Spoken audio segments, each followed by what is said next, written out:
வணக்கம் மக்களே, எங்கே வந்திருக்கோம்னு பார்க்குறீங்களா? குரோம்பேட்டில் இருக்கிற அப்சல்யூட் பார்பிக்யூ தான் வந்திருக்கோம். வீடியோ பார்க்குற வியூவர்ஸ் சப்ஸ்கிரைப் பண்ணி சப்போர்ட் பண்ணுங்கள். அது எங்களுக்கு பெரிய சப்போர்ட்டை கொடுக்கும். ஸோ பார்பிக்யூக்கு பார்த்தீங்கன்னா, நான் வந்து எங்கள் ஆஃபீஸ் கலீக்ஸோடு போயிருந்தேன். ஸோ அவங்க எல்லாம் ஃபேமிலியோடு வந்திருந்தாங்க. ஸோ உள்ளே போனதுக்கப்புறம் சாப்பிட்றதுக்கு முன்னால் என்னென்ன ஃபுட்டு கவுண்டர்ஸ் வச்சுருக்காங்கன்னு சும்மா அப்படியே ஒரு ரவுண்டு போய் பார்த்துட்டு வந்தோம்.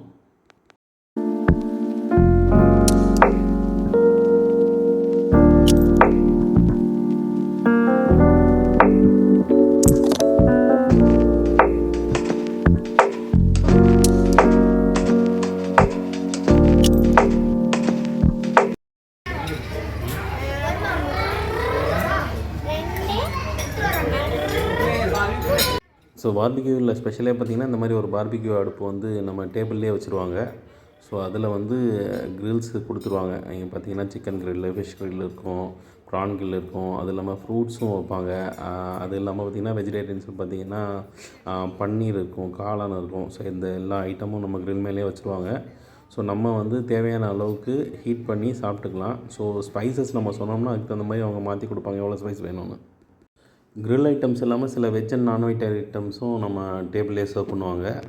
இவர் தான் நம்ம க்ரிஷ்ஷு. இவர் வந்து ப்ரௌனியை பார்த்தோன்னா வேறு எதுவுமே சாப்பிடல. எனக்கு ப்ரௌனி மட்டும் போதும்னு சொல்லிட்டு ப்ரௌனியை மட்டும்தான் சாப்பிட்டுட்டு இருந்தார். ஸோ வேறு எதையுமே சாப்பிட மாட்டேன்னு ரொம்ப அடம் பண்ணிட்டார். ஸோ யாழ்னியும் உமையாலும் நான்வெஜ் ஐட்டம்ஸோட வெஜ் ஐட்டம்ஸ் நிறைய விரும்பி சாப்பிட்டாங்க. அந்த ஃப்ரைடு கார்ன்லாம் கொடுப்பாங்க. அந்த ஃப்ரைட் கார்ன்லாம் ரொம்ப பிடிச்சிருந்தது யாழ்னிக்கும் உமையாளுக்கும். ஸோ சாப்பிட்டாங்க. ஸோ கொஞ்சம் ஸ்டார்டர்லாம் சாப்பிட்டு முடிச்சதுக்கப்புறம் நான் மறுபடியும் லைவ் கவுண்டர் போயிட்டேன். ஸோ லைவ் கவுண்டரில் போயிட்டு நீங்கள் கேட்குறத அவங்க வந்து குக் பண்ணி கொடுப்பாங்க. லைவாக என்ன கேட்குறீங்களோ அதை குக் பண்ணி கொடுப்பாங்க. நான் வந்து ஃபிஷ்ஷு, அப்புறம் சிக்கன், அப்புறம் வந்து ஒரு காடை, ஒரு 3 ஐட்டம் சொல்லி இந்த 3யும் எனக்கு வந்து தேவையான நம்மளே வெஜ்ஜீஸ் எல்லாம் செலக்ட் பண்ணலாம். அதில் என்னென்ன வெஜ்ஜீஸ் பண்ணணுன்னு கேட்டோன்னா அவங்க குக் பண்ணி 3 பவுலில் போட்டு கொடுத்தாங்க. இந்த ஐட்டம்லாம் நம்ம கேட்குற ஸ்பைஸில் நமக்கு பிடிக்கிற மாதிரி செஞ்சு கொடுப்பாங்க. அப்புறம் பார்த்திங்கன்னா இது மட்டன் கபாப்பும் நல்லா டேஸ்ட்டாக இருந்தது. ஸோ யாழ்னிக்கு வந்து ஃப்ரைட் கார்ன் ரொம்ப பிடிச்சிருந்தது. அதனால் அவள் 2வது தடவையும் ஃப்ரைட் கார்ன் மறுபடியும் ஆர்டர் பண்ண சொல்லி வர வச்சு சாப்பிட்டா. ஸோ பார்பிக்யூவில் பிரியாணி உண்மையிலே நல்லா டேஸ்ட்டாக இருந்தது. சிக்கன் பீசஸும் நல்லா வெந்திருந்தது. எனக்கு ரொம்ப பிடிச்சிருந்தது. மெயின் கோர்ஸ்லாம் முடிச்சுட்டு பிடிச்ச டெசர்ட்லாம் எடுத்துகிட்டு வந்துட்டேன்.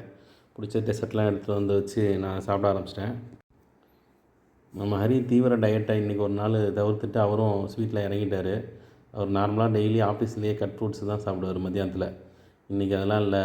இன்றைக்கி வந்து நான் சாப்பிட்டே தீர்வேன்னு ஸ்வீட்ஸில் சாப்பிட ஆரம்பிச்சிட்டார்.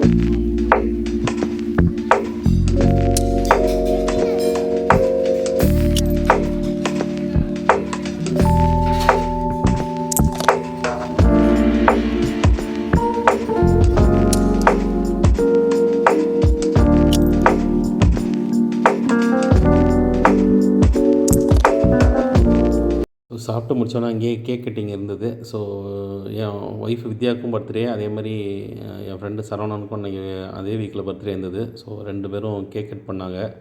லிட்டரலாக பிள்ளைங்க தான் கேக் கட் பண்ணாங்க. ஸோ கேக் கட் பண்ணி முடிச்சோன்னே கொஞ்சம் நேரம் டிஜே பாட்டு போட்டாங்க. டிஜே பாட்டு போனோன்னே பிள்ளைங்களாம் நல்லா என்ஜாய் பண்ணி டான்ஸ் ஆட ஆரம்பிச்சிட்டாங்க அங்கேயே.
தேங்க்ஸ் ஃபார் வாட்சிங். மற்றொரு வீடியோவில் சந்திக்கலாம். பை மக்களே.